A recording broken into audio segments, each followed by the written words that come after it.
এইভাবে নয়, চলো প্রথম থেকে দেখাই। এদিকে আমার ঠাকুর বাইরে বের করা হয়ে গেছে, আর নাচ করতে করতে আমরা অর্ধেক রাস্তায় চলে এসেছি।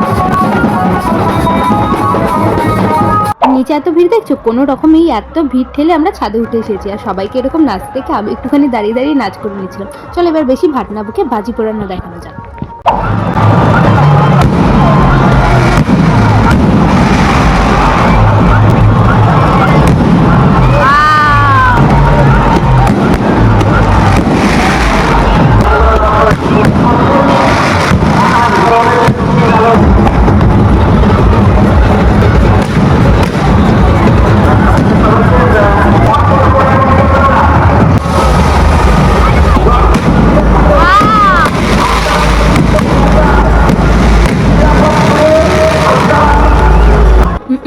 কোথায় যাচ্ছ? ভিডিওটা ভালো লাগলে চ্যানেলটাকে সাবস্ক্রাইব করে দিয়ে, তোমাদের ওখানে বাজি পোড়ানো হয় নাকি কমেন্টে জানিয়ে যেও। বাই।